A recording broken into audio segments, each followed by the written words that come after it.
Thank you for listening to this podcast from TRE, Talk Radio Europe, your voice in Spain and around the world. For more information, please visit tre.radio. Ger Sweeney presents Live on Eire in association with emeraldconnection.net. Live on Eire, presented by Ger Sweeney. You can almost smell Christmas in the air, can't you? Yeah, you can. Welcome to the programme. It's nice to be with you again on this, the 20th of November.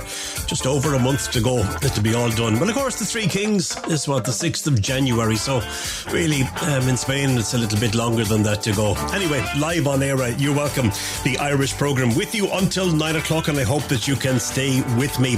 As we did last week, I'm going to avoid talking to you about the general election because next week we're going to do something in-depth with it, and more details on that in a little while. Something old and something new again today. Patricia will be with us. She's got a brand new story for us in her current series. Something about the first thing that an Irish person did, or not the anyway. Okay, we've got another first for an Irish person. it's easy to just pronounce or just to explain it that way. That'll be coming up in the next couple of minutes, actually. And we're going to be listening as well to a chat that I had with Mick Hanley, a wonderful musician, singer-songwriter. You've heard him on the programme a number of times, but I spoke to him about his brand new album some time ago, and we're going to take a couple of tracks from that and have a chat with Mick as well. And looking forward to that in this hour as well. One of Ireland's favourite entertainers is a man by the name of Paul Brady, and I spoke with Paul about 2 years ago, and we had an extended chat and listened to some music as well, and I really enjoyed it, and I know that many listeners did as well. So an opportunity for you to hear that in the second hour of the programme this evening. Now, you know that we've talked previously about people staying at home and working from home, and the emphasis that's on that right now. Some employers trying to get people back into the office. We spoke to somebody recently about the campaign to ensure that people can actually stay at home and work from home. That was John Evoy from Grow Remote, and both have made their cases. And in all of this, then you've got the whole property story in Dublin. And if you go to Dublin, you'll see there's a crane after a crane after a crane after a crane. So building is continuing. And I see the take-up of office space in Dublin rose by 66% between July and September when compared to the same time last year. A report by the BNP Paribas Real Estate Ireland outlines some emerging positives for the capital's office market, but cautions of some short-term headwinds. During the 3-month period, 48,000 square metres of office space was leased in Dublin, up on the previous quarter. The report shows that demand for traditional, in inverted commas, sectors such as financial and professional services remains strong. Now, the report states that Dublin currently has one of Europe's highest office vacancy rates, despite the uplift during the third quarter. The report outlines a number of challenges remaining. For example, the tech sector accounted for just 7.1% of office take-up between July and September. That's down on the 51% recorded between 2017 and 2021. The report also states that the back to the office dynamic appears to have slowed, with potential impacts for office demand. Meanwhile, half of the take-up during the 3-month period was accounted for by sublets or assignments, which do not subtract from vacant space. So it's a quagmire to be involved in that business, isn't it? Very much so. All right. I have a lot to do today, so I'm going to take my very quick first break now. It's a quick one. And just after that, we'll be joined by Patricia, and she will introduce her next story to us. Live on Eire, presented by Ger Sweeney. You're welcome back. The second part of the programme, and it's time to introduce Patricia. A couple of weeks ago, she started a brand new series about Irish people being the first to do certain things. Let's find out what she's got for us today. Patricia. Well, hello, Ger. Today we're going to talk about the first President of Ireland. The answer to this question is easy. The first President of Ireland was a man called Douglas Ross Hyde. Unlike most elections in today's political scene, no one disagreed with him being chosen as the president. Both the Taoiseach, Eamon de Valera, and the leader of the opposition, W.T. Cosgrave, saw him as the ideal candidate. Both agreed that the candidate for president should be someone who would be inclusive and acceptable to all, and that included non-Catholics. They didn't want a divisive authoritarian dictator, but rather someone who would appeal to all. They also recognised the great role Hyde had played in promoting the Irish language and saw him as the ideal candidate. Douglas Hyde was a member of the Church of Ireland. His father was Reverend Arthur Hyde. Douglas's family had probably expected Douglas to follow the family tradition and become an Anglican clergyman, but Douglas decided otherwise. He became an academic. As a child, Douglas had been homeschooled by his father and aunt because of an illness. He had always been enchanted by the Irish language, even though in those days it was not popular and was often seen as being rather out of fashion. Hyde loved listening to the old people of the area speaking in Irish and was particularly influenced by a local gamekeeper, Seamus Hart, who spoke fluent Irish. Hyde followed him around, jotting down notes and phonetics of the Irish that Hart used. Hart was almost like a second father to Hyde. So it came as a terrible shock to Hyde when Seamus Hart died. Hyde was 14 at the time and was very affected by his death. Some years later, Douglas Hyde went on to study in Trinity College, Dublin, as a divinity student. His father had wanted him to continue in the family tradition of being a clergyman, but Douglas had other ideas. He obtained a first-class honours BA degree in arts in 1884 and then transferred to studying law, where he graduated with an LLB in 1887 and the LLD in 1888. He became fluent in French, Latin, Greek and Hebrew. While at university, he took to writing Irish verse under the pen name of An Creeveen Evening, which in English means the pleasant little branch. In fact, between the years 1879 and 1884, when he graduated, he had published 100 pieces of Irish verse. In 1880, he joined the Society for the Preservation of the Irish Language. He became a leading figure in the Gaelic revival and became the first president of Conradh na Gaeilge, the Gaelic League which sought to preserve Irish culture. Among those who became members of Conradh na Gaeilge were Padraig Pearse, Eamon de Valera, Michael Collins and Ernest Blythe. It was a new dawn for Irish, and to make his point, Hyde filled in his census form in Irish. From October 1890 to May 1891, he was interim professor of modern languages in the University of New Brunswick in Canada. In 1892, Hyde had helped to establish the Gaelic Journal, and in November he wrote a manifesto called The Necessity for De-Anglicising the Irish Nation. He was aware of the cultural devastation through language loss. Children had been forbidden to speak Irish, and if they were caught doing so, they were beaten as a punishment. The loss of the language had left Irish people culturally impoverished and degraded. Things have moved a long way from 1366 Statutes of Kilkenny, which made it illegal for the Norman invaders from England to speak Irish. But 200 years later, in 1537, the Statute of Ireland prohibited the use of the Irish language in the Irish Parliament. And later, further legislation also banned the speaking of Irish in areas of Ireland under English rule. The 1998 Good Friday Agreement recognises the importance of respect, understanding and tolerance in relation to linguistic diversity, including the Irish language. Douglas Hyde was a very amiable and pleasant man. He definitely stood out in a crowd as he was 6'4" tall. He had a bushy moustache and usually wore a tweed suit. He had a good sense of humour and was a great conversationalist. He married Lucy Kurtz, a rich English woman of distant German descent, in 1893. They had 2 children, Nuala and Una. Sadly, Nuala died when she was only 22 from TB.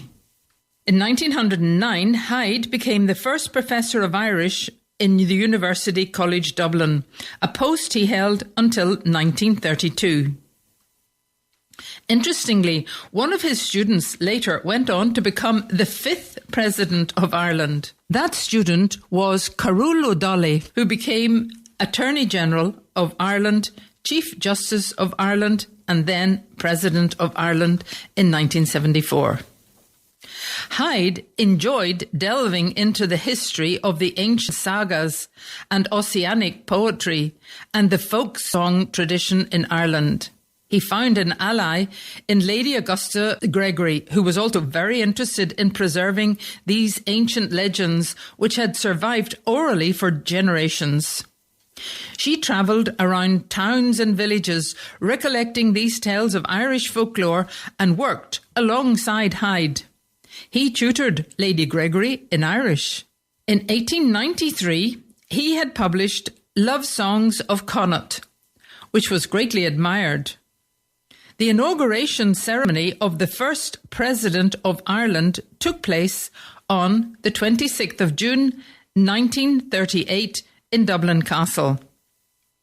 Being a member of the Church of Ireland, Dr. Douglas Hyde had first attended a service in St. Patrick's Church of Ireland Cathedral, presided over by the Archbishop of Dublin, Dr. Gregg. The entourage had stopped outside the GPO to pay homage to the memory of those men who had lost their lives in the Easter Rising of 1916. The Presidential Declaration of Office was given in Irish. Douglas Hyde moved into what had been the Viceroy's Lodge in Phoenix Park, and from then on it is always known as Aras an Ochtaran. The momentous event was covered by the media all over the world. The inauguration of the new order in Ireland represented every shade of political, religious and social opinion in Eire. In 1940, Hyde suffered a massive heart attack, which resulted in him having to use a wheelchair. Douglas Ross Hyde remained president until the 25th of June 1945, when he decided not to run for a second term. Instead of moving back to his house in Roscommon, he moved into a former residence of the Lord Lieutenant in the grounds of Aras an Ochtaran. His home in Roscommon had the name Ratra, and so he decided to call his new home Little Ratra. 4 years later, he died, aged 89, on the 12th of July, 1949. As he was a member of the Church of Ireland, his funeral service was in St. Patrick's Church of Ireland Cathedral in Dublin. As Catholics were not permitted to attend Protestant services in those days, the Catholic politicians did not attend the service but waited outside in the grounds of the cathedral. Being a Catholic, Eamon de Valera did not attend, but Fianna Fáil was represented by a senior figure of the Fianna Fáil party, Erskine Childers, who, like Hyde, was a member of the Church of Ireland. Erskine Childers himself later became a President of Ireland. Hyde is buried in French Park, County Roscommon, at Portahard Church, where he had spent most of his childhood. He is the only president to have had his image on an Irish banknote, and no wonder. Douglas Ross Hyde was an exemplary Irish academic, linguist, scholar of the Irish language, politician, and a president to be proud of from all sides. Ireland will always be in his debt.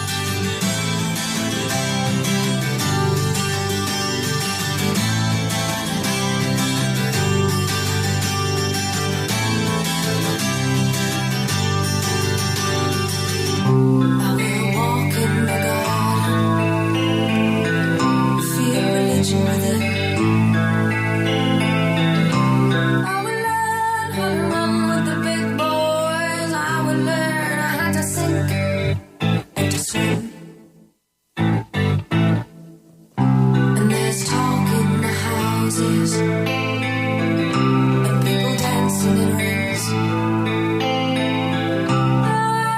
When you close my eyes, babe, I can see most everything. I can see most everything.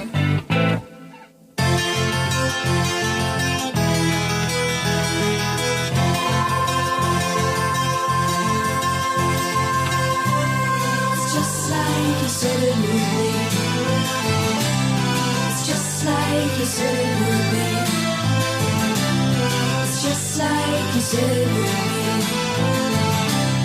It's just like you said it would be.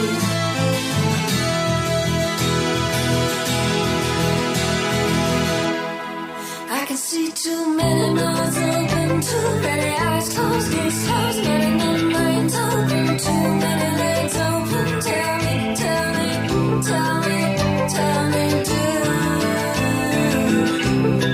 Why isn't it why? I don't see why isn't why.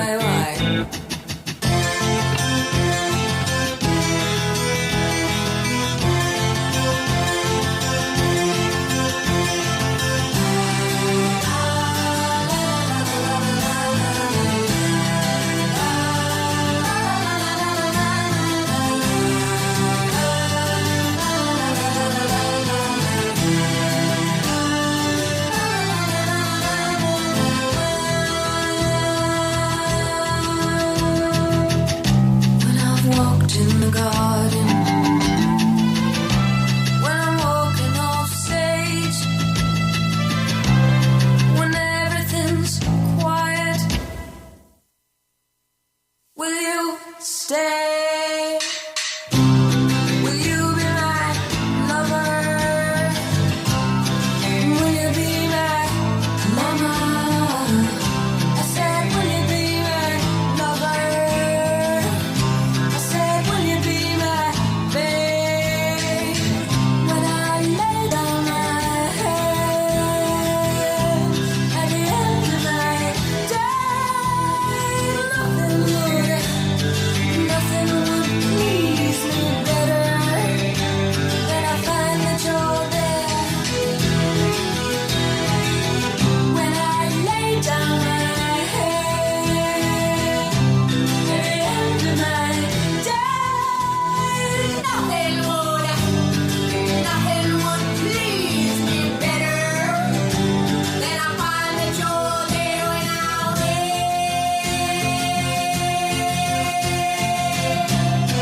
just like you said it would be.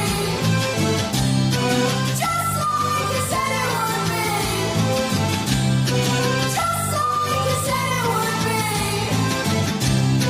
Just like you said it would be. Will you be my lover? Will you be my just like you said it would be. Just like you said it would be. Just like you said it would be. Just like you said it would be.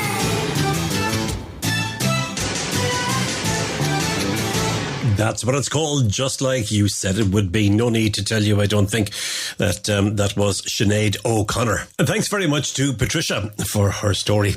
The first president of Ireland. Nice one. All right.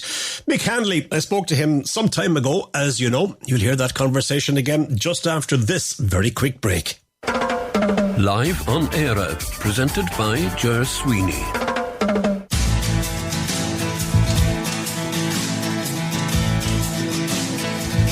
I heard a pounding in my ear.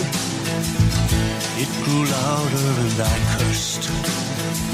I thought I'd broken all my rivals as my lungs began to burst.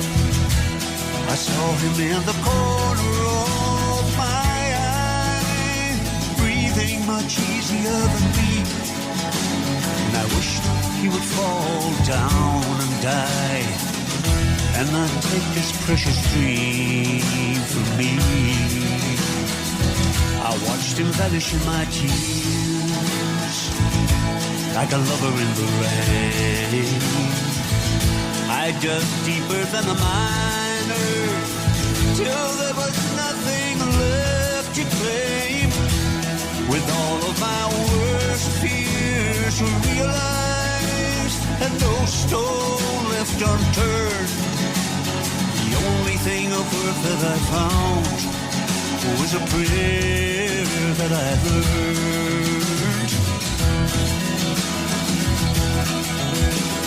Lord, when the storm leaves me helpless, take my hand, take my hand. Lord, when the battle leaves me breathless, help me stand, help me stand, help me stand.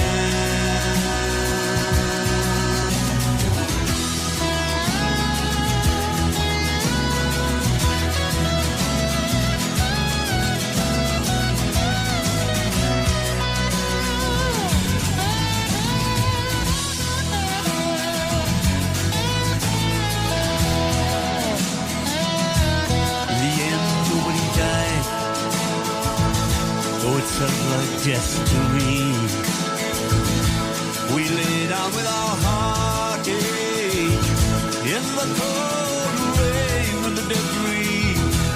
When hearts and minds repair in time, and youth thirst returns. But most of us found what we were looking for in the kinship and the burn.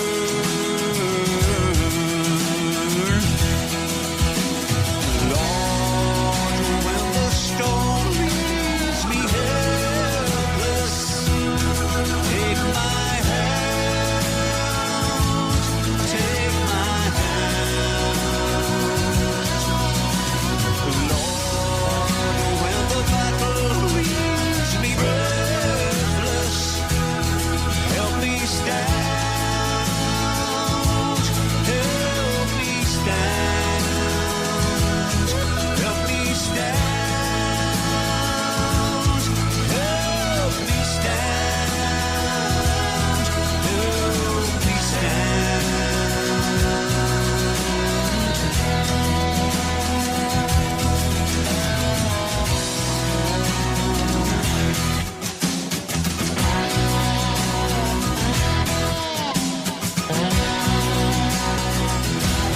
You have heard that song before on the programme, and I reckon you're going to hear it again. It's the title track from the brand new album from Mick Hanley. Mick, no stranger to listeners. Himself and PJ and myself had a grand chat not so long ago. He joins me by Zoom. Mick, good evening and welcome to the programme, and thank you for taking time to talk to us about marathon and sure whatever else comes up in conversation. How are you? Yeah, I'm great, thank you. And my pleasure to be with you. And listen, thanks a million for the album. It's wonderful, and I've played it a couple of times in its entirety. Put it on as I was walking, maybe, or something like that. Yeah. And it's lovely. There's a great mix of new stuff from you, some of the old stuff, and also some from others. So yeah, that's the first time I've ever done any covers, to be honest with you, on a recording, you know. And I picked out my favourite writers and some of the songs that really stuck with me. Randy Newman, Great Nations of Europe, which I thought was a very strange subject to tackle, but only Randy would do it. Before the Deluge was a song that I learned by osmosis from when I joined Moving Hearts. I had to learn it anyway, one way or the other, but I knew it. And I think it's one of the great, talk about climate change and all the rest of the stuff. It's the prescience of the song itself is unbelievable. It really is. That was written in 1974, and look at what is happening. You know, I mean, this guy... he goes down in history as one of the greats, doesn't he? Oh, he does, yeah. And Jackson Browne, sorry. My memory is failing me. Right. Anyway, Jackson Browne, yeah, I think it's one of his great songs, and he has many, many great songs, but this is... And the other one then was an old favourite called The Wreck of the Edmund Fitzgerald by Gordon Lightfoot. Yeah, beautiful singer, and a good writer too. You know, a lot of good writers out of Canada. I think, you know, when you think of Joni Mitchell, Neil Young, Leonard Cohen, and Gordon Lightfoot, and they have a magic touch, you know. Yeah, they really do. It's lovely. So yeah, that's. And like when you consider how many people, songwriters, singers, you must enjoy listening to, understand what they're getting at. How did you manage just to pick that number, or had you a list of 10 or 20 and you whittled it down? How was it?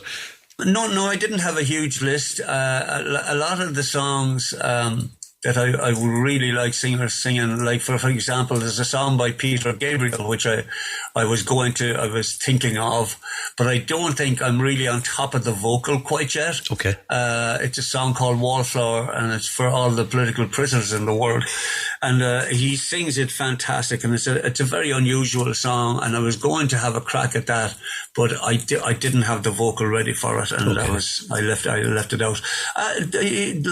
I've always loved Randy Newman. I think Randy is one of the best. He's one of the best political writers you can come across. Only he would be brave enough to write the songs Rednecks and all of those songs that really kind of put it up to people, you know, and all that stuff. So yeah, I'm a great admirer of his. I thought I'd do one of his obscure songs, and yeah, I just felt it was time to do Jackson Browne again. That song, you know, I feel people need to be reminded, as we are being reminded by the weather, that things are kind of getting close. And if we want to leave anything behind us at all, I better think we better pull up our socks. Absolutely. Yeah. What do they say? We're here to take care of it and make sure that we give it to the next generation in better condition than we got it. But unfortunately, that's not going to happen the way things are looking. Let's talk about some of the new music, the new songs that are on the album. Again, where did you start with that one? Well, you know, during COVID, I didn't stop writing just because COVID. In fact, it was, I had a good run at it. And there were things that I wanted to write about. For example, there's a song called Shawnee Jackson there, which is, a song about bullying, which is unusual to do a song about that. But when we were kids going to school, there was this guy, and he lived in the mental home in Limerick. And he used to come up and down the street, and of course, the minute we saw him, he had a kind of a strange walk, you know, because he was socially, he wasn't socially very well adjusted, kind of thing.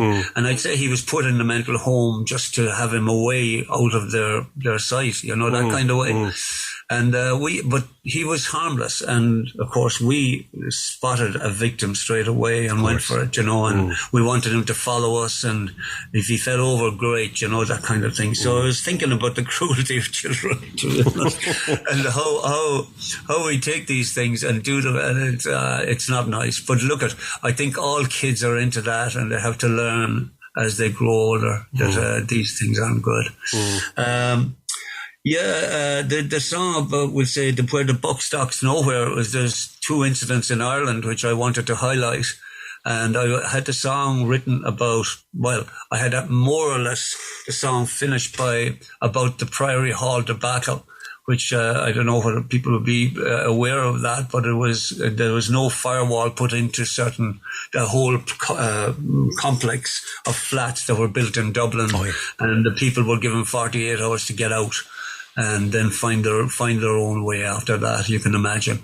And we thought, look, they've sorted that out. And next thing, there's someone putting mica in blocks, and the houses that are built all over Donegal, Mayo, down along the west coast, are all falling apart. It's just shocking. It's absolutely shocking. The governance is like appalling. So I said I'm going to write. It seems to me no one is answering for that. You know, the punters that get the houses built are just not being cared for. And so I felt I needed to write that song badly. A Marathon, the title track was a song. I saw an article on the news or a news flash one night about a woman called Gabriella Szabo. And she was the girl that pipped Sonia O'Sullivan at the Olympics, I think, or maybe the Europeans by about 1.5 yards. And then a few years later, she was caught going through the border with a truck full of drugs. And I hate that has happened to athletics, and it's happened to most sports.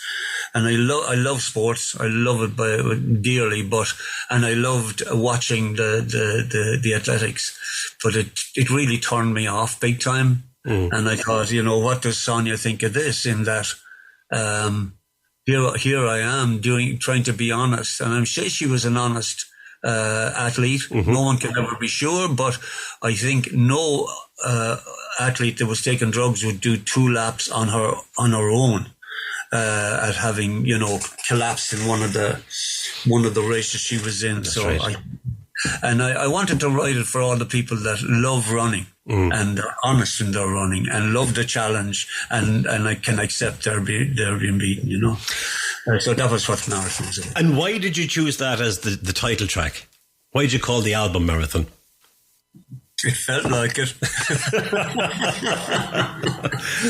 No, it just seemed to be a real lively track to open the album with, and I suppose I liked it. I liked it as a title. It was a single. It's a single word, and people would remember it. I didn't want a big complex kind of title, So it just seemed to come, as a title track. And what about the tracks then that we've heard before that you've put on the album? Well, the 2 tracks that I redid, one of them was a song called Damaged Halo.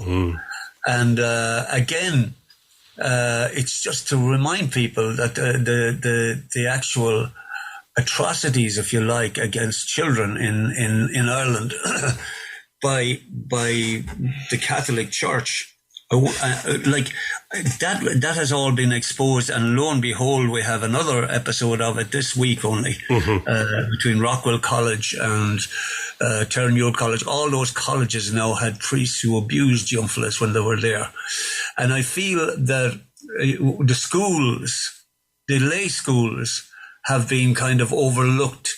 And the corporal punishment system that was in the lay schools was shocking. And it damaged an awful lot of people. It certainly damaged me. And I didn't recover very well from that. And I felt that needed to be spoken about. There was a guy whom that song is about, a guy and myself and a fellow called Gaby, who was sitting beside me. And he used to draw the attention of the Christian brothers to himself just because he had a smiley face, and they thought it was, they didn't like him having the smile until he was sneering at them maybe or something. I don't know. But that kind of thing. And people were beaten for being late for school. For God's sake, where did these people come from? Anyway, that's what that song is about. But we got lucky. I finished the song by saying he won the lotto. He told me one night he won the lotto. Did he? Wonderful. Absolutely. And I had a kid in America, which is like winning the lotto for me, That's fantastic. And the second song? Yeah. The second song? That's right, yeah. Damaged Halo. Yeah. It's a good song. I think it's nice. I did it before with Declan Sinnott, and I didn't feel my vocal was up to it. So I said, I'll have another go at this. I think I've done a better job in it altogether. So yeah, that's where that was done, Very good. And I went back I visited an old trad song that I used to sing, just because I heard someone singing it recently, and I said, geez, I might sing that myself. I have a better voice now. And I put that on. It's the Verdant Braes of Screen, which is a lovely trad song, Lovely. All right. So, one thing that I loved that I've actually missed, and I didn't realise how much I missed it, was when your CD came in the letterbox, and it was lovely to pop it into the machine and then to hold the cover and to look at who was playing the mandolin, who was playing the drums, who was playing guitar. And it was a great experience that we have forgotten. A lot of us have forgotten because we're so used to getting the MP3s and, email me on the album there when you get a chance kind of thing. And it's not the same, that there's a greater sense of... Well, I think our generation were loved the actual covers of the long players. I have an album out, and another album, believe it or not, a second album came out there about a month ago, which was myself and Micheál O'Donnell was re-released. I don't know if you know about that. No. Oh, yeah, it was we did an album in 1973, believe it or not, which was called Celtic Folkweave. Yeah. And Universal Music found the master tape and wanted to re-release it. So it just been re-released with all the singles we did, which was about 3 singles prior to the making of the album. Right. And we went off to Brittany. And we stayed there for about 4 months playing music. We had a great time. But when we came back, the album had been released and it sunk without trace. So it became a kind of for those people that bought it, became very precious. Okay. And, I know from the reaction it got on Facebook that it's people value it and they're delighted it's been re-released again on vinyl and on CD with the extra tracks on it, Fantastic. So it's a lovely presentation, and I'll go there's plenty of reading matter as along with it as well. Oh, lovely. Fantastic. And talking of that lovely feeling of being able to hold the CD case in my hand and see who was playing, who is with you on the album marathon? Well, I'm very lucky, to be quite honest with you, Ger, that I can access the best of musicians. They love coming, they respond very positively to when I ask them to do stuff on it. Like Jerry O'Connor, I'd never played with Jerry O'Connor in my life. And I said, look, would you put a something on this? And he nailed it straight away. Dave Keary, who would be one of the core band, he plays with Van Morrison all the time, and he's from Limerick. Yeah. He's a wonderful guitar player. I was only looking at the Van Morrison concert from Cypress Avenue there the other night again, and Dave really gives an excellent performance in it, as do the whole band, but Dave stands out for me. Graham Henderson is presently with the Moving Hearts, and we play together from time to time. Donal has been involved in most of my work all through my life, to be honest with you. We're great friends from the day we met in the Plankstead Transit, on our way to Sligo the first time. And, Ray Fian and Owen O'Neill, they're a great rhythm section. I love Ray's drums. I love the way he never does something simply. He'll always throw in a little curveball somewhere, and it's gorgeous. Lovely. So I'm lucky. I have great musicians to call on, and they're always positive about the call. Are you touring this album? Are you doing a few gigs? I don't think I'll work until the new year, to be quite honest with you, because I'm getting a bit on. I'm getting on a bit, and I let the album sit for a while and go out and do it maybe in February, March or something. All right. You're still writing? I shouldn't even ask the question. Oh yeah, I've put pen to paper. I have a few things on the phone that I should follow up on. I have a lot of things on the phone, to be honest with you, Joe. There's countless stuff. There's 500 things now that I've recorded. Now, some of them are only 3 or 4 words, but there's an awful lot of things I have to go through and see, can I pick out anything that it sounded inspirational at the time, but it might not be. When you say you have it on the phone, I hope you have it backed up to a cloud somewhere. No, I don't actually. And you're dead Rick. right. Yeah, I should have. I should save it onto a stick. I have a stick, and I should save it onto that. Do it today, will you? You're dead right. Thanks for reminding me. I would never think of stuff like that. Because if you go into Dunn's and do your shopping and you leave the phone on the counter, that's it. It is over. We won't ever hear it. It'll be up on eBay at some stage. That's true. Honest to God. Yeah. Yeah, I never thought of that. Thanks, sir. I appreciate it. Not at all. Are you enjoying life at the minute? Doing a bit of writing, a bit of playing, recording, all that kind of stuff? Yes. Yeah. I have to say I am. And the reason is mostly because I sing most mornings. I sing any morning that I'm not doing something, else. I don't have to travel somewhere. And I went during COVID. I said I'm going to do something that I've longed to do for years and years, and I went back to a singing coach. I went to a singing coach for the first time. Wow! And I know I'm old, 73 this year, but it's made a huge difference to my voice. And it's one of the revelations for the last year or two that my voice she's put the voice into a different place where I find it much more pleasurable to sing now. I'm enjoying singing any songs right now.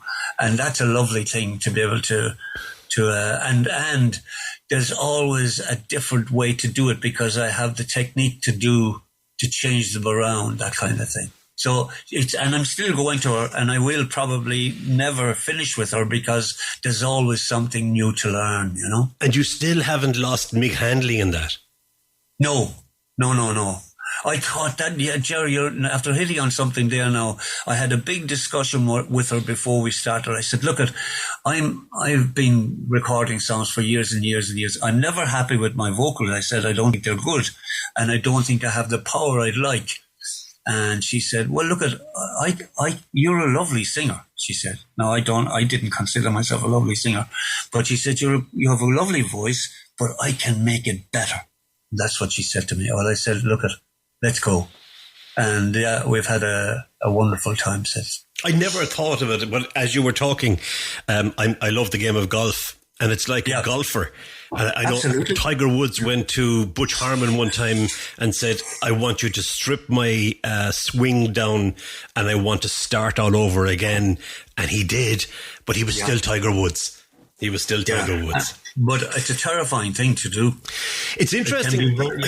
Yeah, because you are Mick Handley. You've always been Mick Handley, and you don't want to sound like anybody else, or you don't. No.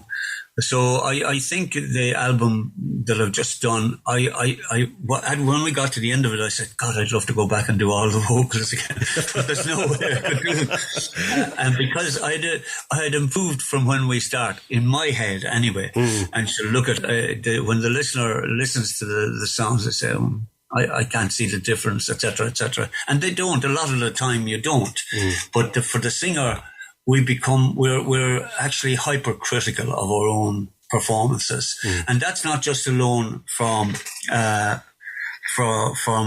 album point of view. It's also the same when you do concerts.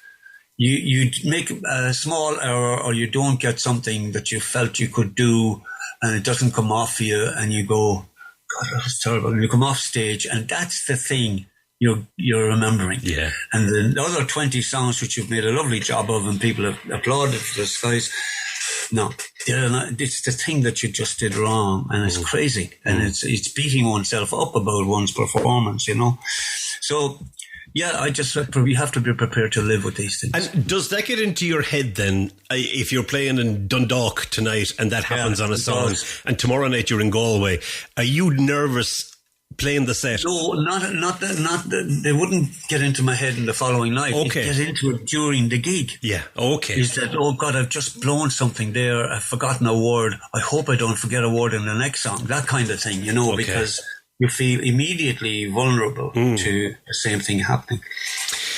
The type of songs that you write, and with this album, as you were talking, it kind of came to me that, the artists that you've chosen, the other singer-songwriters that you've chosen to do their music, it's almost like a history lesson, isn't it? Because all of the songs are about something that happened, or about something that's going to happen, or could happen. Stories. They are stories. And do you feel when you've written a song that it will be part of history, or it has been, and your song is linked to it? I'm not all that conscious of it, to be honest. what I do like is it's the kind of song that I'm fond of writing, to be honest with you, a story song more, and I love, we'll say, Shackleton's Farewell to the Endurance is a song that I wrote for a show, and the show never happened because of COVID. But I think that kind of song is I love writing that kind of song because there's so much material there to do it. And trying to get into the mind of Shackleton as the boat sank and how much he loved, like a captain losing his ship is a big deal. Yeah. And it was always a big deal. And the thing was, they don't care what happens, but you bring back the boat, that kind of way. Yeah.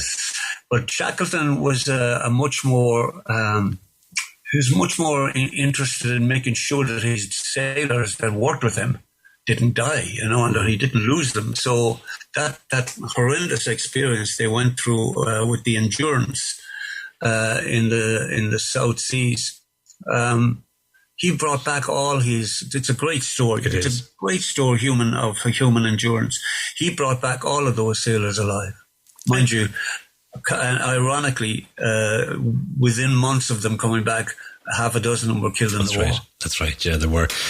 All righty, listen, I'm going to let you go, but I know I want to play another track from the album, and you and I had a quick chat when we were lining this interview up, and I said to you, what did we play to finish with? And you suggested If This Be Love. Why?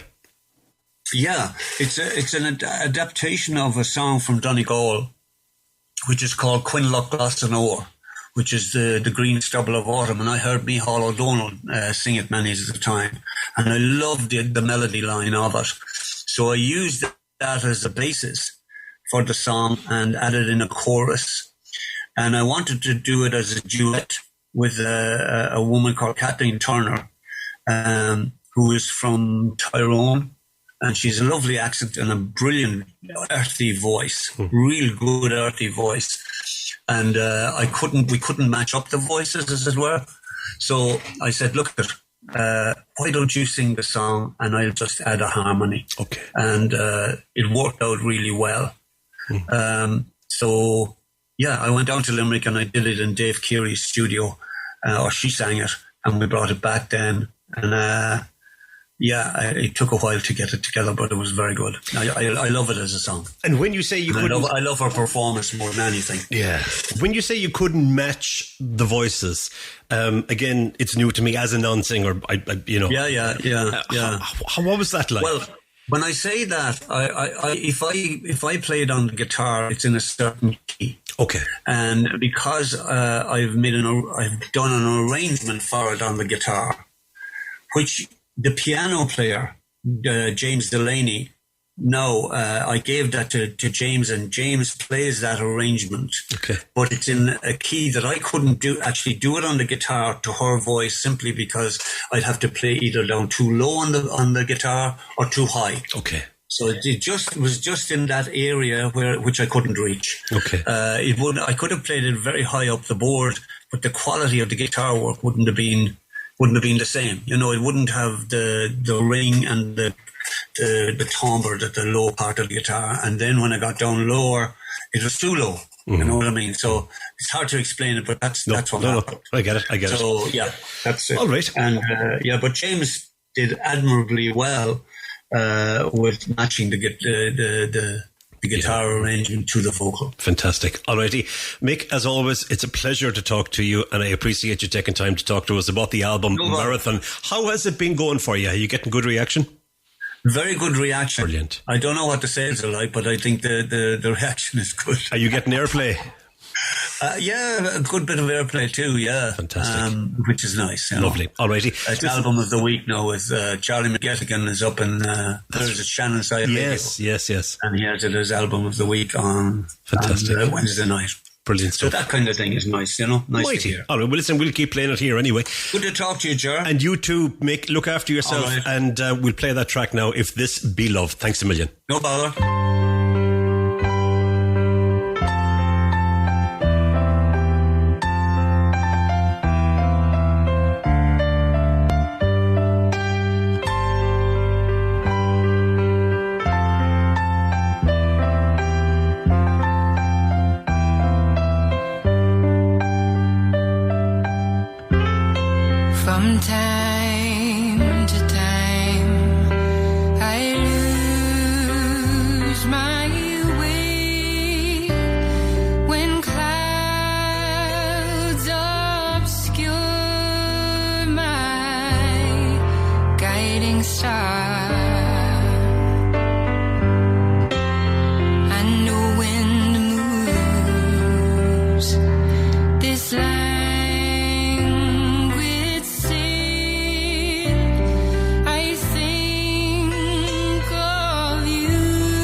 dawn to dusk. In all my dreams, you tread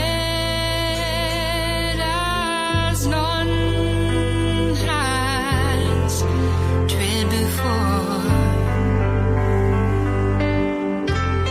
So lightly, your feet do touch the golden fields, the primrose floor. There's none but you I'd rather see, none but you that I'd rather call. If this be love. Talk Radio Europe. Your voice in Spain. Live on Eire, presented by Ger Sweeney. You're welcome to the second hour of the programme. It's nice to be with you on this Wednesday, the 20th of November. Electric Ireland has cut the fee that it pays households that sell it excess electricity generated from solar panels on their roofs. Is it roofs or roofs? This article says roofs, but I think it's roofs. Should be roofs, shouldn't it? Anyway, the move comes despite the state-owned energy company saying that there were no plans to reduce what it called the micro-generation tariff rate when it announced electricity and gas price cuts in September. It's estimated that about 33,000 households sell excess electricity generated from solar panels back to Electric Ireland. The Sustainable Energy Authority of Ireland estimates that, on average, a solar PV system can save a household between €200 and €300 per year on their electricity costs. Electric Ireland has cut the micro-generation export tariff rate from 21 cent per kilowatt hour to 19.5 cent with effect from the start of this month. The reduction means that households with solar panels will now earn less from selling the excess electricity that they generate to Electric Ireland than if they were with Pinergy, Energia or Flowgas, according to price comparison site bonkers.ie. Asked about the cut, the company said that Electric Ireland confirmed that its micro-generation export tariff has decreased from 21 cent to 19.5 cent per kilowatt hour, effective November 1st, 2024. The change coincides with the recent price reductions for over 1.1 million Electric Ireland residential customers. Electric Ireland said it was introducing prices for all residential customers, reducing by 3% from this month, with smart meter plan customers getting a 5% reduction in prices. Electric Ireland keeps its prices under constant review and is committed to providing customers with competitive prices, it said. Approximately 3% of the Electric Ireland residential customer base are micro-generation customers. Dara Cassidy of bonkers.ie said there was an inevitability about the reduction. Over the past year, he said, or thereabouts, Electric Ireland has reduced its prices 3 times. Unfortunately, he said, a consequence of falling energy prices is that microgen rates will also fall. This is Electric Ireland's first cut to its microgen rate since the system was relaunched in 2022. In August, SSE Electricity reduced its microgeneration rate to 19.5 cent as well, which was the last time a payment rate was cut. Alrighty, I'm going to do a very quick break, and just after that, you'll hear the conversation that I had some time ago with Paul Brady. Live on Eire, presented by Ger Sweeney. Paul Brady, you are very welcome to the programme, and thank you for taking time to talk to us. Congratulations on Crazy Dreams. It's a wonderful read. Oh, thank you very much indeed. I suppose, in honesty, I'm glad I have it off my desk. It's been sitting there looking at me for the last, I suppose, 4 or 5 years. And, I guess lockdown helped me focus on it. And I'm very pleased now that it's out there. And so far, people seem to be liking it, you know. Yeah, absolutely. Loving it, I think, is the expression from anybody that I know that has read it, and I enjoyed it immensely as well. Was it a difficult write for you? Because you are extremely honest and you're extremely open about your fears and your hesitancies and your frets and all that. Was it difficult? Well, I mean, it's only when you say things like that I reflect upon the fact, yes, that obviously it seems to be very honest and open to people, but I never went out of my way to make it like that. I guess that's just who I am, you know. I mean, when I want to talk about myself, I don't like to gild the lily. I suppose it's warts and all, really, for me. You know, because we're all very complicated people, and we have good sides and bad sides, and lots of confidence sometimes, and other times fears. And I mean, I think, yes, that's what's come across from comments that people have made to me. They think one of the strengths of the book is that it's warts and all, and very open. Just how annoyed are you that Phil Lynott owes you £16? Well, I was pissed off at the time, but over the centuries, I've got used to it. Tell the story as to how he owed you £16 that you never saw. Well, you know, I was a contemporary of Phil's. You know, we're talking now 1964, 65. I mean, I came to Dublin to go to university in 1964, and within 6 months, I was playing in rhythm and blues bands. First one was a band called the Inmates, and at the time Phil Lynott was playing in a band called the Black Eagles.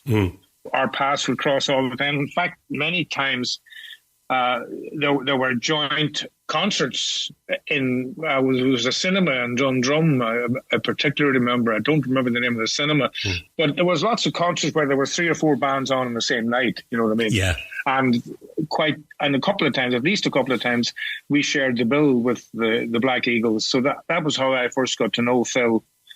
And at the time, you know, he had tons of charisma, and you know, we got on well because we liked the same kind of music. And I had just bought a Fender Mustang guitar just prior to me being threatened with being sent down from university. So I kind of knew I'd have to give up the rock and roll bands at least for a while. And it seemed to make sense. I needed the money, so it seemed to make sense to sell the guitar. So Phil Lynott was admiring it one night after a gig, and I said, well, would you like to buy it? And he says, yeah. And so we agreed on a price. I forget what it was, something like 50 quid or something, I don't know. And he handed me a few bob and said he'd give me the rest a couple of weeks later, but he didn't. We never got it. That's just the way things happen sometimes. You mentioned college, and maybe if we start maybe at your, the school years, your mum and dad were both teachers. You were born in Strabane, or you grew up in Strabane, and your mum and dad were both teachers. Your dad actually taught in the Republic, and your mum taught in Northern Ireland. And you went to school there where she taught. Yeah, well, you see, they were trained in the separate jurisdictions, so they both wanted to work after they were married. So the only thing that made sense was to move to a border town. So that was why we ended up in Strabane, because across the river is Lifford in the Republic of Ireland. And yes, because I lived in the north, it seemed to make sense to go to school there with me at my mother's school rather than cross the border to my father's school. And that's what I did. No, it just ended up in Sandmills. My mother was teaching there. Sandmills is a village on the road south from Strabane to Dublin, 3 miles south of Strabane, and that's where she taught.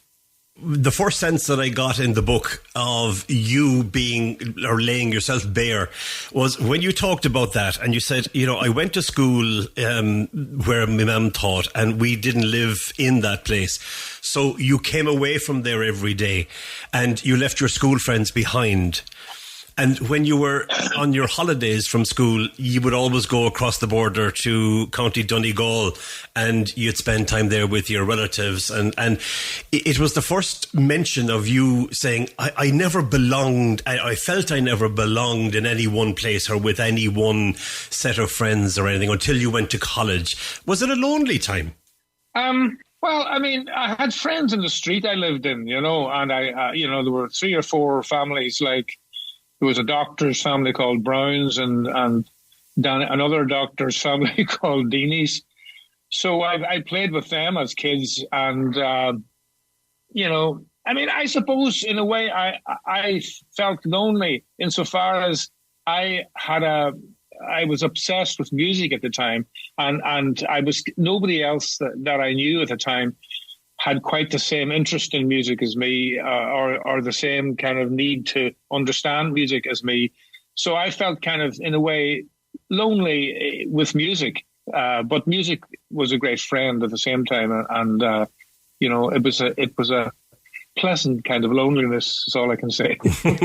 And talking about your love of music and growing up, you mention in the book that you had to ask the question, where was folk music, where was traditional music on the airwaves, particularly in Ireland, when you were younger?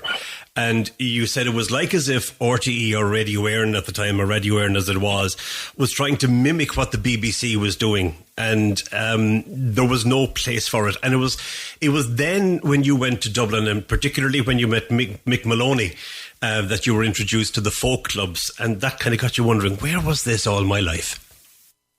I mean, that's just my take on it. I mean, I grew up in Strabane, of course, and we had a dual culture, in the sense that we listened to the BBC and we listened to Radio Eire, and they were both very different, and particularly BBC in Northern Ireland. A lot of the culture and entertainment factors looked eastwards to Scotland, where a lot of the immigrants to Northern Ireland had originally come from, and the UK was sort of a spiritual home to a large part of the population in Northern Ireland.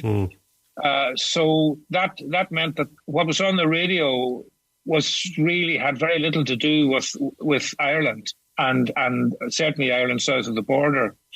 So that was an interesting, thing to grow up with, and then but my parents would also listen to Radio Eire all the time, and there was a big difference between the two cultural environments. When you got to experience the folk clubs that were in Dublin, and they were pretty much in abundance there at the time, if I'm not mistaken, and as you said, it was Mick Maloney that had introduced you to them. You were absolutely in awe of what was going on and who was playing and who was doing what, weren't you? Well, yeah, I mean, like the folk scene in Dublin didn't really start until, the clubs didn't really proliferate until around 1966 and 67. It became nationwide. Yeah, I mean, I had left the rock and roll band, so I was kind of back in Dublin, supposedly for my 3rd year at college. But I had bought an acoustic guitar, and because of I'd met up with Mick Maloney in the house that we were living in, I started going around to folk clubs and as a floor singer, and I sort of would sit in the corner with my guitar, as a lot of people did at the time, and suddenly somebody would say, "Hey, you over there, would you like to get up and sing a song?" So that's how I started. I got up and started singing country blues and stuff, and eventually got noticed. And then I got asked to come and open for the Johnsons, this nationwidely successful group, in a place called the Embankment in Tala. And that's where I met with James Keane, the accordion player, younger brother of Sean Keane of the Chieftains. And James was playing with a Bowran player called Carmel Quinn, I think her name was. And I was doing my usual Hank Williams, Muddy Waters, Mississippi John Hurt set. James asked me one night would I get up and back him and Carmel. So I had never done it before, really played with trad music. And I got up and suddenly I found myself locking right into it, and as if I'd been playing it all my life. It was a really strange feeling. And Carmel and James seemed to really enjoy it too. So, I mean, whereas it was Mick Maloney that introduced me to the concept of folk music clubs and stuff like that, it was definitely James Keane who made me fall in love with Irish trad instrumental music. I suppose a lot of people will remember you from your time with the Johnstons and would look back with great memories of your time with them there. Talk to me a little bit about how you managed to become part of the Johnstons. I had been opening for them, doing a 20-minute opening spot for them. So they'd got to see me perform. And at the time, coincidentally, there were sort of troubles within the Johnstons. There, you know, what happened was they decided to lose their brother Michael Johnston because they wanted to expand musically, I suppose, or develop musically, and Michael, I suppose, to some degree was limited in that regard. And Mick Maloney suggested me, and I went and did a few rehearsals with them, and suddenly they asked me to join. And this was about May 1967, I guess. Right. And I think I joined that summer and stayed with them until about, good Lord, 1973, 74. 6 years. You go into that in great detail, and I must say my eyes were twice the size they are as I read it, because throughout your time you always felt as though you were trapped in some respects, and that you weren't playing the music that you really wanted to play, and there was a sense of loyalty as well to the Johnstons and to the brand maybe as well. But when Chris MacLeod came on board, I mean, you were virtually a prisoner in New York, and under his spell that you just couldn't break free from. Tell us about Chris MacLeod. For a start, his name wasn't Chris MacLeod. That's right, it wasn't. It was a false name from day one. Yeah. I mean, and you know, he was very charismatic. He came along at a time when our record company was looking for us to branch out and do more songwriting. I hadn't really been writing songs. Up to that, I had been singing trad music and songs. And he came along and he sold himself to us. And I would have to say that I bought it, hook, line and sinker. You know, I kind of made myself a prisoner in a funny way. You know, a part of me at the time, the devil you knew was better than the devil you didn't, you know. And I stuck with it in not really understanding where it was going or where it wasn't going, and kind of, I let myself be imprisoned in a funny way because I couldn't see an alternative at the time. There were some difficult and there were some dark times there, but do you look back at that period, particularly the early part of your involvement with them? Do you look back fondly on it? Yeah. I mean, I think the White Album, as we call it, the first album we did with me and the band, I enjoyed that, and I also enjoyed the next couple of albums. I mean, the Barleycorn and Give a Damn were two albums, totally different albums we put out on the same day. The Barleycorn was totally trad, and Give a Damn was totally, you know, pop and contemporary, orchestrated. So, I mean, I enjoyed all that. It was challenging. It was exciting, and we were very popular at the time. And we were living in England, and we were probably one of the most successful folk acts in the country at the time. And I was making a living, and you know, a lot of red lights flashing, I kind of willfully ignored, you know, because I was in that state of my life. I wanted to drift along and didn't want to make decisions, you know. We talked about when you left, when there was an alternative for you, and that came in the early to mid 70s, when you got asked by Andy Irvine. Well, it was actually Liam O'Flynn. Liam O'Flynn sent me a letter asking me would I come back, telling me that Christy Moore was leaving the band, the Planksty, yeah. and asked me would I come back and join, and that was like came out of manna from heaven to me. It was like couldn't have been at a lower ebb in my professional career and in my personal life at the time. I didn't have a cent to my name, and this was like, wow, yes. How many times do I have to say yes? It was a really gift to me, and within a month I was back home in Ireland, rehearsing with Planksty and playing the Cambridge Folk Festival that summer. That set me off on a whole new path, and I was very fortunate. I thought it was very interesting when you talked about and when you wrote about Planksty, and you said, really the band wasn't as big and as iconic as we like to think now. It was kind of like saying that, you went back to something that kind of wasn't we think now of Planksty and we go, wow. But back then it was just Planksty and that was it. The band were popular, yes. But things had gone a bit cool. Their main popularity would have been 1972, I think, or 71, 72. I'm getting the years maybe mixed up here. And, that was their high point. And then it sort of leveled off a bit. And it was when it was leveled off by the time I was asked to join. And, they were popular. Very popular, of course, yeah. And but it's now become sort of deified and legendified, and it wasn't like that at the time. But Christy Moore never left it, or didn't leave the band for a long time, even though you came back to replace him, and you actually played with him in the band. Yeah, he was there for about 4 or 5 months after I joined. And like I say in the book, I never asked any questions. I was a bit surprised that he was still in the band since I had come to replace him.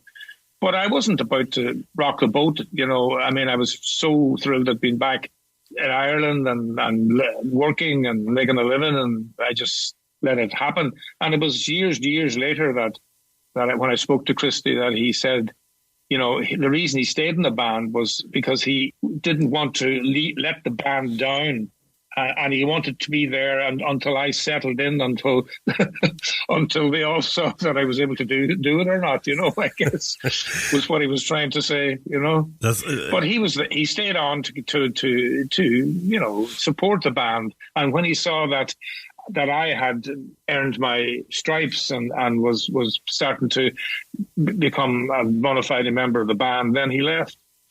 When I'm in Ireland, my home is in Ennis in County Clare, and not too far from there is Milltown Malbay. And each year the people of Milltown Malbay celebrate the life and times of Willie Clancy. And it was at Willie Clancy's funeral, if I'm not mistaken, in Milltown Malbay, that you met your wife, Mary. Yes, that's true. I had come home for Christmas of 1972. I had come down to Dublin to see some friends. And towards the end of January, the following year, I was still in Dublin when Willie Clancy died. So it was a huge event in the traditional music culture of the country, and it was set to be one of the biggest funerals ever. So a load of my music friends were going down to the funeral, and I was offered a lift, and I went down. We went to the funeral, and then we went back to Friel's pub, as it was at the time, for a session that evening.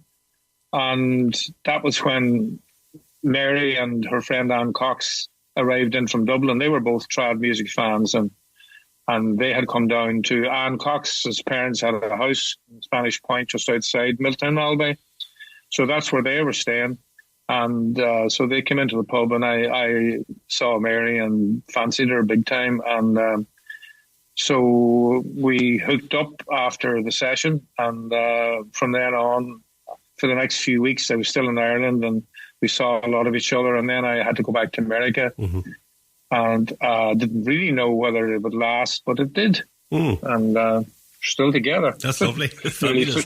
And it's lovely in the book because you do give that personal insight, and you talk about, you know, when you were on the road and when you were busy and when your two children, Sarah and Cullum, came along.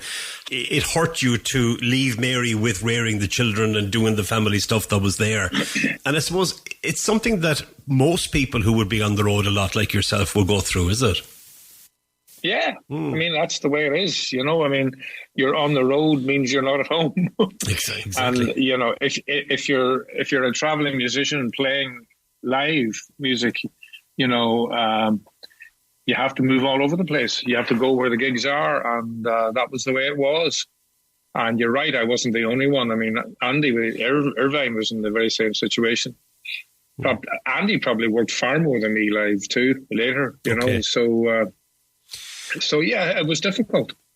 Playing with the music with Planxty, was that closer to where you wanted to be, or were you still thinking I can do you know, something more enjoyable or something better here with this?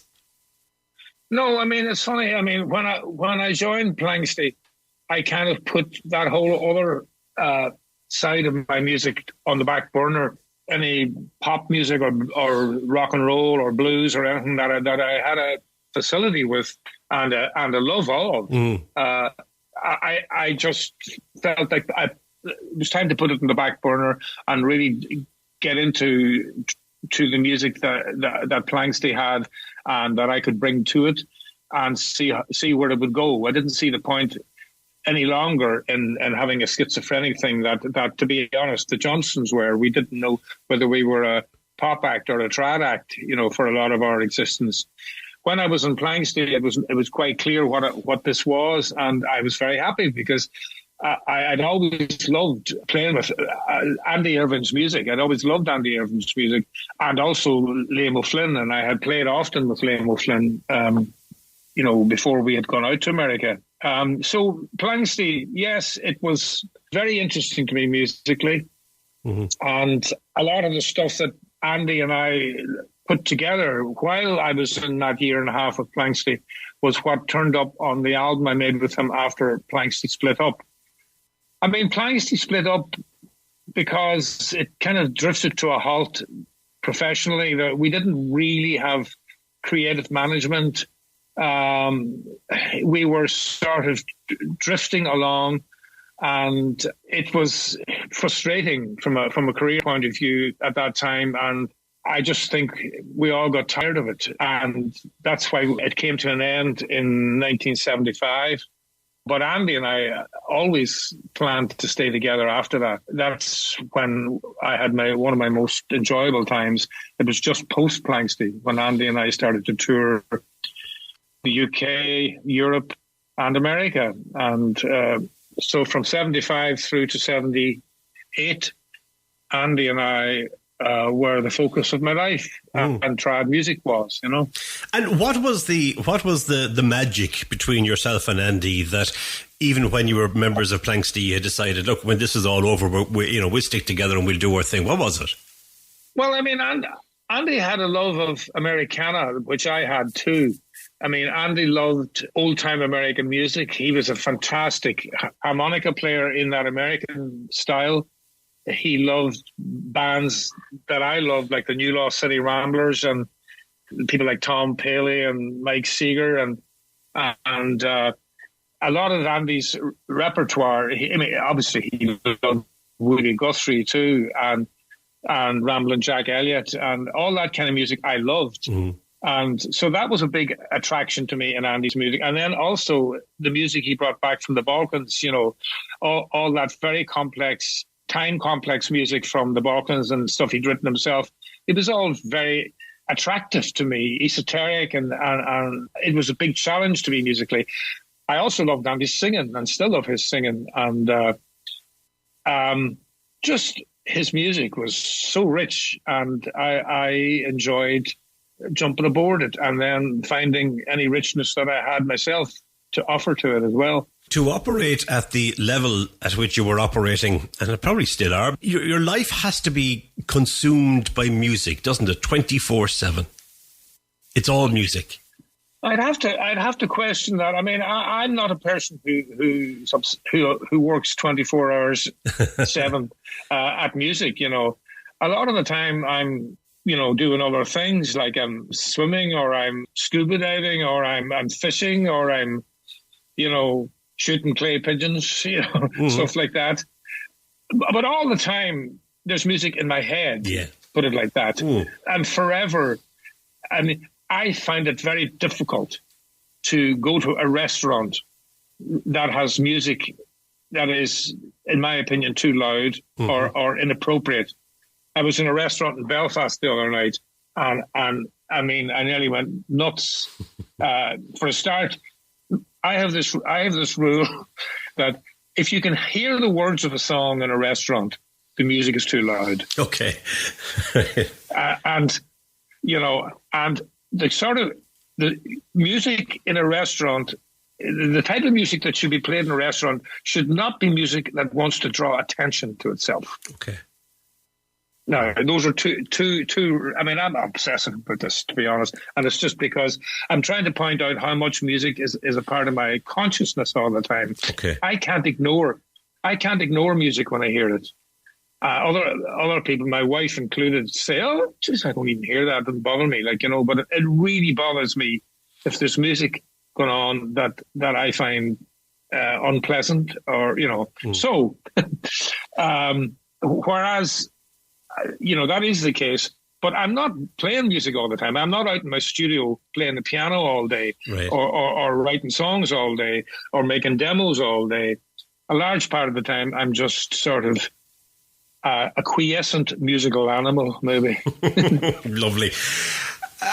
The book gave me a wonderful insight into recording and how it changed over the years. And you make reference to that when you were in studio doing something, that you may not have been 100% happy with. And if it had been today, you could simply have just layered it with something else.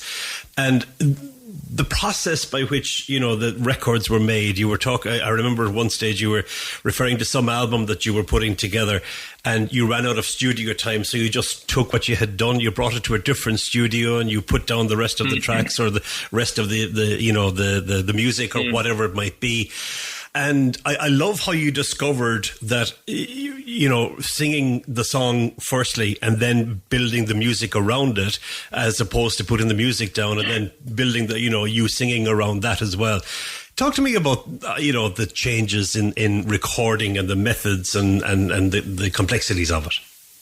Well, in the first place, in the late 70s, through the 80s, which is where I did a lot of my recording, it was extremely expensive to record albums. Studios cost lots of money, and if you were with a major record label, they were quite happy to spend your money. Yeah. All right, they'd advance it to you, but they would be paid back before you'd see any of it, Right. So it was an expensive thing making a record in those days, and so therefore you couldn't sit in there like for months on end getting your record right.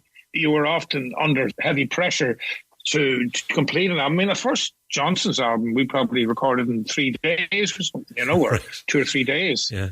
So it was expensive and pressuresome to do that. And then, of course, when you're learning how to make a record, it's one thing singing, and it's another thing playing, and it's another thing producing and mixing it all together. And all that has to be learned. And playing with other musicians has to be learned too. How do you do it, And I mean, it took me a long time to assert myself. If I was playing with a band of electric band, like with a bass and drums and guitars and keyboards and all that, the traditional way of that happening in that time was that the drummer ruled, and the drummer's count-in ruled, and the drummer's rhythm ruled, and everybody in the band had to follow the drummer.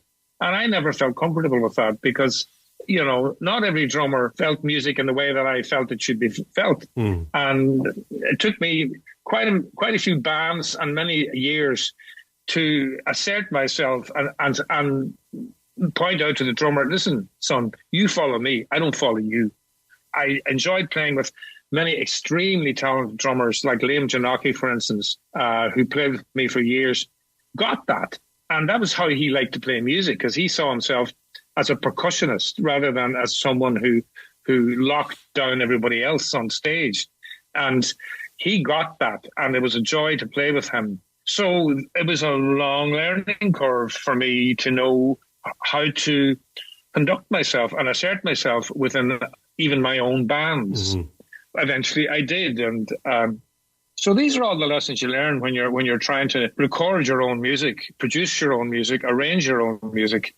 In bands, often it's a cooperative event, and if you're very lucky, it'll all hang together very well, like the Beatles, for instance. But if you're a solo artist but you want a band sound, it's hard to get that if you're on your own. When did you start writing in earnest then? When did, the songwriter become the big part of you? Well, I'd say 1979, 80 was when I kind of knew. I had done Welcome Here, Kind Stranger, which was a totally traditional album, a solo album I'd done in 1978. And when I'd done that, and at that time I had stopped touring with Andy too, because Andy was wanted to tour a lot more than I did at the time. I had young children, and I was starting to reduce my time on the road for reasons we've talked about earlier. So I made the album a solo album. And when that was done, like 79, 80, I kind of felt, I felt like getting back into trying to open that other door inside of myself, which was like pop music, rock music, soul music, blues, rhythm and blues. And at the time, Gerry Rafferty was starting to become really, really popular. And he had an album out called City to City, on which was Baker Street and many other really brilliant songs. And I fell in love with that album, and I thought Gerry Rafferty was the best thing ever. And I just suddenly made my mind up.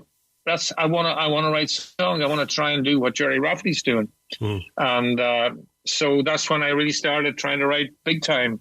So all of 1980 I was writing, and I put a band together late 1980, and I toured Ireland with the songs, and eventually I recorded the following year, and that album became Hard Station, 1981. Yeah. That's when I started really big time, concentrating on songwriting. Songwriters will always get asked the question, how do you write, or what inspires you, and so on and so forth. And I've spoken to songwriters in the past who can sit down and they can write a song, and then they can record it, and they can, off they go. And I was, again, my eyes were opened in how you write songs. And a lot of the time, they take time to actually come together. And you have the bones of an idea, maybe, and you're there. And I mean, The Island is an example of that, where you say very early on in the book, you say that, you never fully understood the Catholic versus Protestant thing in Northern Ireland, and it was only in the mid-80s when The Island was written and recorded, that you satisfied yourself in relation to that. Tell us the story about being in the booth and the final verse of the song. Well, I mean, it's very complex. I mean, I still don't know if I fully understand what's going on in Northern Ireland. It still seems bizarre to me. I was trying to express whatever I felt about the situation at the time, ambivalent and all as it might have been. And I suddenly felt that a lot of people were the same as me, who had different feelings about things and who weren't sure which way things should go, what was the right thing to do, should it be peaceful, should it not be peaceful, all that kind of stuff. And I was trying to make sense of it in my own head, and The Island really became a vehicle for me to try and understand how I felt myself. And I had a lot of it written before I got to the studio. I had all the music done and quite a lot of the lyrics. But it really wasn't until I was standing in front of a microphone and somebody looked at the watch and says, Paul, we have to be out of here tomorrow. I mean, 3 more songs to record. That I sort of, in a way, forced myself to let the song, to see if the song would write itself. And I kind of found myself getting out of the way while I was listening to the piano being played, and these words just came through me. And it's one of the most magical things about songwriting. Suddenly stuff comes to you that it's almost magical, and you don't know where it came from, and it takes you a while to realize that it's actually come to you. And so that's how the song kind of finished itself. And it was done before I realized it was finished, and it was about a half an hour later that I kind of listened to it again, what we'd recorded, and I kind of went, good Lord, where did that come from, So I don't know how to write songs, is the honest answer. People ask me they ask me this all the time, and I'm very reluctant to do songwriting workshops or try and tell people how to write a song. I actually don't know how to write a song. I just sit down and open myself up, and sometimes it's just music that comes out, and other times it's some words or it's a storyline. I think really what makes a songwriter more than anything else, presuming you have a talent in the first place, is belief that you can do it and keeping at it even when there's nothing on the page. You have to just keep on keeping on and write 10 bad lines before you get one good line, And I presume, again, having read the book and the conflicts that go on in your head about, is that good or is that better or can I make it better and stuff, does it take a lot out of you to do it, to write? Well, yeah, it does. Yeah, it does. It's exhausting in many ways, but when it comes out and it's finished and you look at it and you like it, and it's like a huge gift to you. So there's 2 sides to it.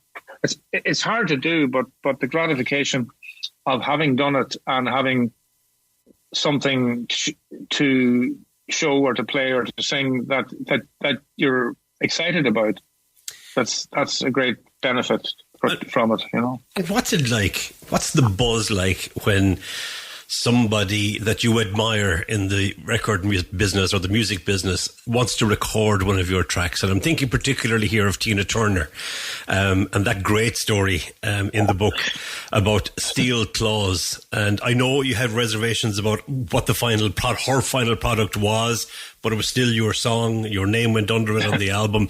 Now they took the Spanish. I know she took the Spanish mentioned Benidorm out of it. Tell us about Tina Turner and how that came about.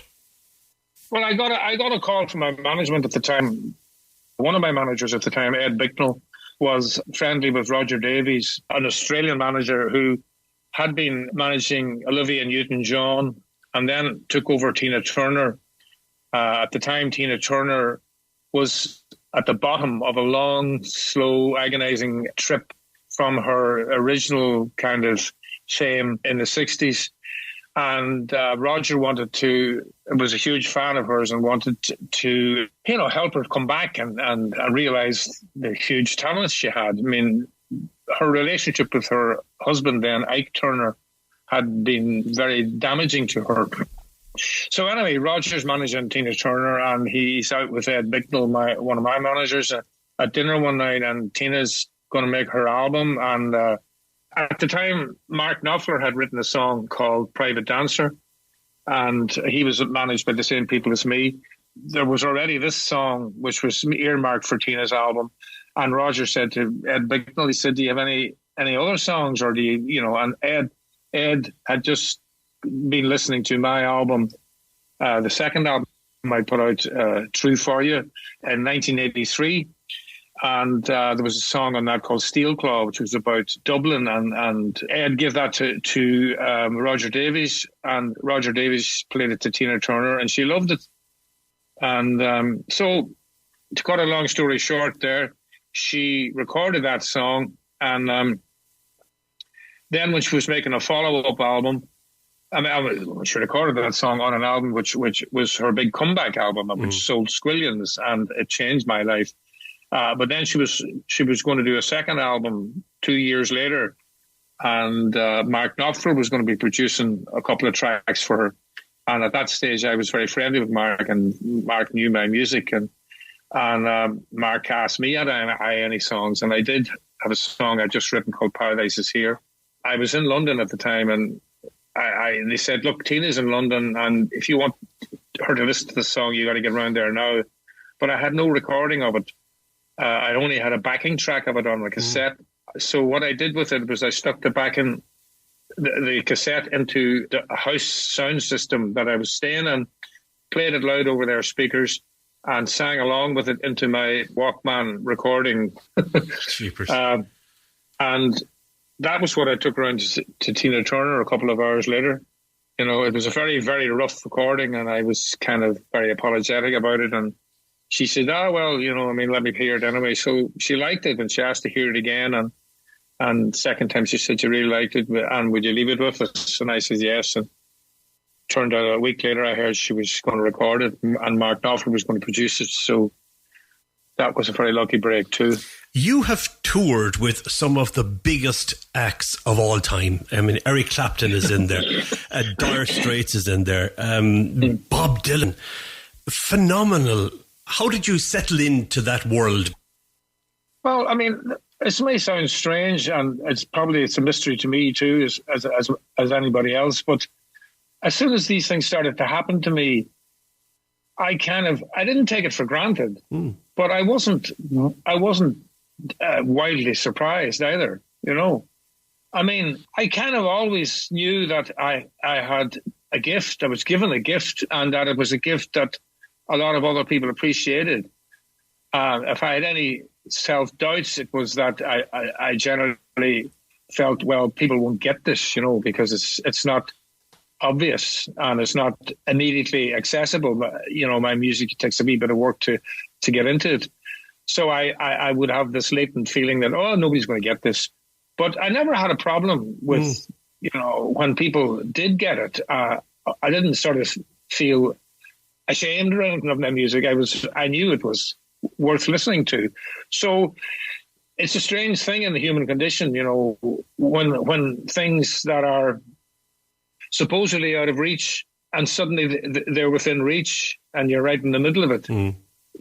You sort of, I suppose take it for granted is the only way to describe it. It's just another day at the office when you're going gigging with Eric Clapton or with Dire Straits. Well, it's suddenly it becomes okay. That's what's happening now, right? And so it's happening actually. So just do it and keep on doing it. And I always feel difficult talking about stuff like this because you run the risk of coming across as being big-headed, but it's not a case of that. I mean, realizing that you were given a gift is being big-headed, because it's not something I feel I did myself. I feel it was a gift that was given to me. We got onto this through Tina Turner, and that was because we were talking about songwriting. I was amazed at the details that you gave about writing songs in a chateau in France. That was great. Well, yeah. Well, that was a whole new page turning for me. I mean, I had made about, what do we see? About half a dozen, maybe 7 albums where I'd written all the songs myself, 100%, and I hadn't really written with other people before. Mm-hmm. And I, in fact, had been kind of a little bit reluctant to, because I wasn't sure I could do it. And I wasn't sure I'd enjoy it. And but in the mid-90s, I went through a fallow period of touring for a while, and I kind of stepped back a bit. And this offer to go to France came to play in this chateau with a whole load of other, songwriters, very famous songwriters like Carole King, Mark Hudson, Belinda Carlisle, people like that. And I took to it, and I really found I enjoyed it very well. And I found that I was able to do it. And in fact, I found it less pressuresome than writing on my own, because I wasn't kind of having to bare my soul in every song I wrote, and I could have fun with other people's feelings and other people's music. So that opened the door for me, and it was a discovery about myself that was very exciting and has lasted to this day. I guess I enjoy writing with other people as much as I enjoy writing on my own now, What would you do differently? Wow.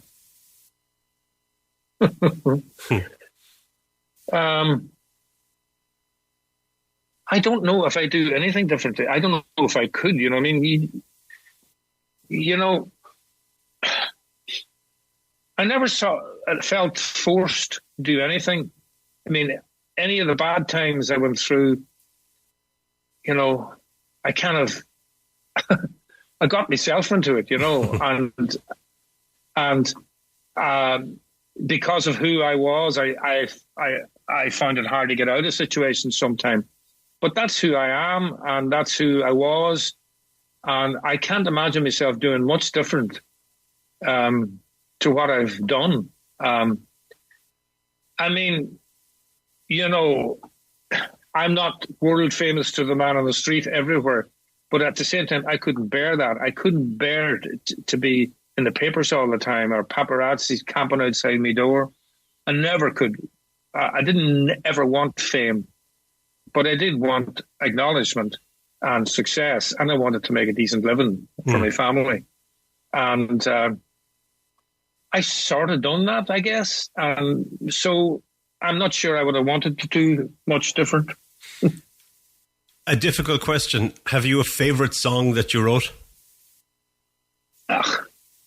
Not really. No. I mean, a song I really like is Wheel of Heartbreak from the Back to the Centre album. But I don't think the recording I did of that was how the song would be shown off best. It's a song I might record again at some stage. I like a song I wrote called Mother and Son, which is a song about me and my mother. I love the song Crazy Dreams. I like The Island. I like Nothing But the Same Old Story. I like Nobody Knows. I don't have favourites, really. Depends on my mood. Right. Listen, the book is terrific. It's called Crazy Dreams. It's available everywhere because the internet is everywhere. But our listeners can grab a copy of it on our website at TRE.radio if they'd like to do that. Paul, you've been extremely generous with your time, and I want to thank you sincerely for taking time to talk to us about the book and about your life and times. Wish you well, and you're always pushing an open door if we can do anything for you. Please don't hesitate to make contact. It's been really nice talking to you, and good luck for the rest of the day and indeed the rest of the career. And thanks a million, Paul Brady. Thank you, Ger. Bye-bye.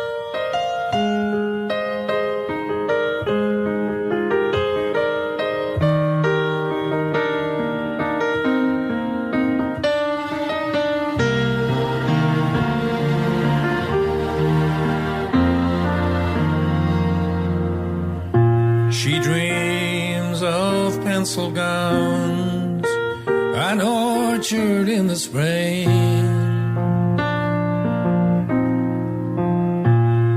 a house in its own grounds, the joys that love should bring.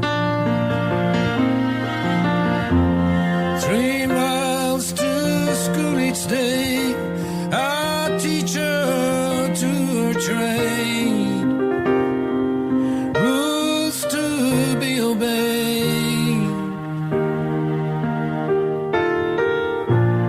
His world a melody on every street in town. No game, no boyish chant can match his secret sound. Each time that she draws near, he reaches for the land.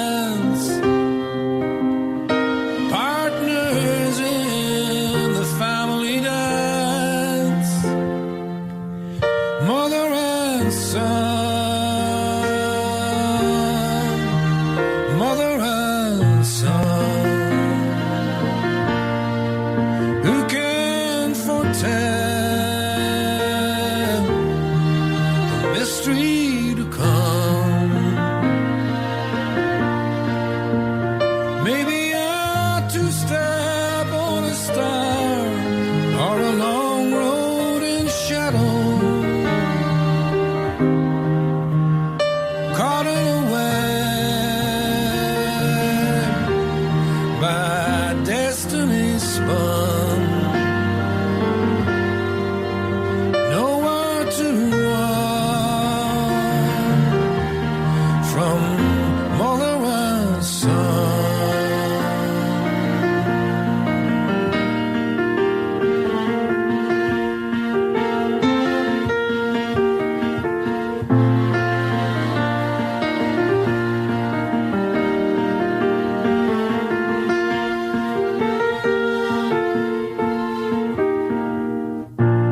Her dreams grow dimmer now.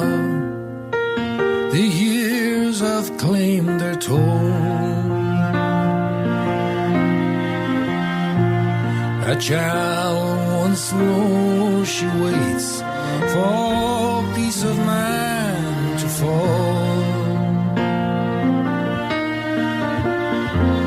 He leans to comfort her and catches my surprise. The stranger in his mother's eyes. Mother and son. Mother and son. Who can ordain the promise to come?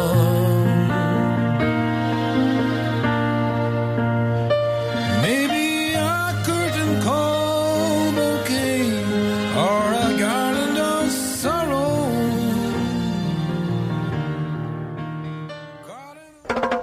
Live on Eire, presented by Ger Sweeney. You've been listening to a TRE production. If you've enjoyed this programme, there'll be another episode waiting for you next week, right here on this platform, where you can also access our extensive back catalogue of shows and interviews. For more information on our live programming, social media channels and apps, and how to contact Talk Radio Europe, please visit tre.radio.